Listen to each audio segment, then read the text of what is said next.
I want education for the sons and daughters of the Taliban and all the terrorists and extremists. I do not even hate the Talib who shot me. Even if there is a gun in my hand and he stands in front of me, I would not shoot him. This is the compassion that I have learned from Muhammad, the Prophet of Mercy, and Jesus Christ and Lord Buddha. This is the legacy of change that I have inherited from Martin Luther King, Nelson Mandela, and Muhammad Ali Jinnah. This is the philosophy of non-violence that I have learned from Gandhiji, Bacha Khan, and Mother Teresa.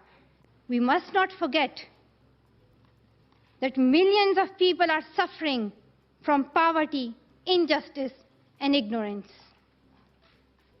We must not forget that millions of children are out of their schools. We must not forget that our sisters and brothers are waiting for a bright, peaceful future. One child, one teacher, one book, and one pen can change the world. Education is the only solution. Education first. Thank you. Maybe you have already seen this video, but do you know what happened after that? Have you been profiting from your advantages of studying?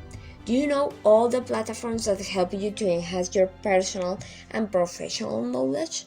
Hi, my name is Susie, and as you can see, this problem is nothing new in any part of the world. As we already know, education should aim to prepare ourselves for challenges of adult life, but this is not always the reality, for different reasons. There's not enough schools, teachers, the inequality of education, whether children study in a public or private institution. According to the United Nations, in 2011, 4 out of 100 students in Africa are expected to enter and graduate and postgraduate institution. 14 out of 100 in South and West Asia, and 36 out of 100 in Latin America. Even in more developed countries, the quality of schooling can have a remarkable shortcoming, whether if you are rich or poor. For example, according to the World Bank in 2020, the United States, UK, and Germany are the richest countries in the world. However, they all three are in the 16th, 23 and 24 place in inequality education, according to reports by UNICEF in 2011, while countries with less richness as Latvia, Lithuania, are in first place, followed by Ireland and Spain. Actually, for foreigners, Mexico has been an attractive market by their facilities in commercial agreements, being ranked in the 18th country as more export. Being the second largest Latin market, which means that quickly your startup can grow in just one country, arriving in 120 million people. And also is an attractive place to innovate by the low operating cost. The 8th goal of the SDGs of 2030 promotes sustainable economic growth, high levels of productivity, and technological innovation. Encouraging entrepreneurship and job creation are the key of this, as the effective measures to eradicate extreme poverty, forced labor, slavery, and human trafficking. That's why KEEP is focused to help people that work and didn't complete their studies, little big businesses, workers that want to grow in their hierarchy and are looking for evolution and opportunities by looking for information on the topics where they're involved, by different media of learning adapted and multiple ways of understanding, articles, study cases, podcast videos, or if you want to go forwards, also there will be a space to present the most popular courses of different educating platforms offered by schools, organizations, or businesses with the fundamental information. Is it presential or online, duration, topics of view, price, and a little introductory video.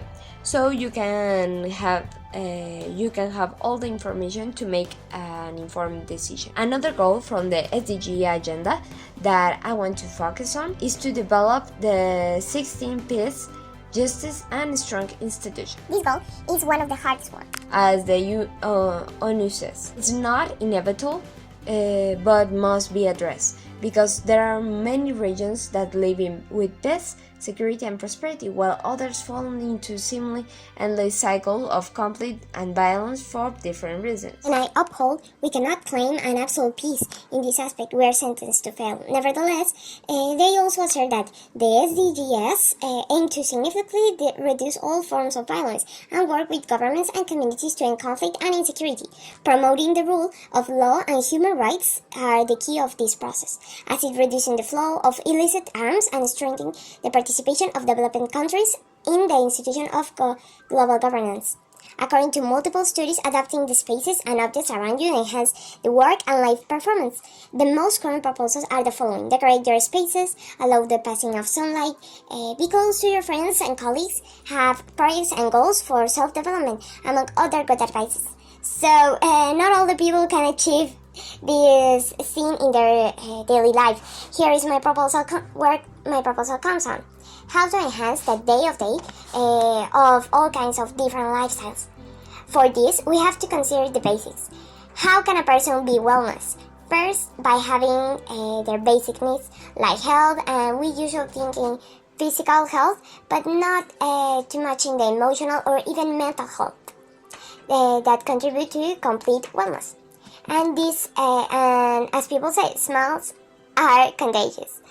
By the most current implementation of technology that tries to enhance all our necessities, recently even more in trend by the pandemic, I propose the implementation of a matter of emotional health in smartwatches and cell phones. Here is how it works. A smartwatch or phone will generate a little test each time the user gets into the tool that will rank it the user mood and will generate a color brand as an aura. By the information gets by the test, the user temperature, cardiac rhythm, and breath rhythm. That will be a very personal and evolutional aura mood that will allow you to perceive the things in a better way by your personal palette colors. These two projects are proposals that want to improve our actual context and want to make a change.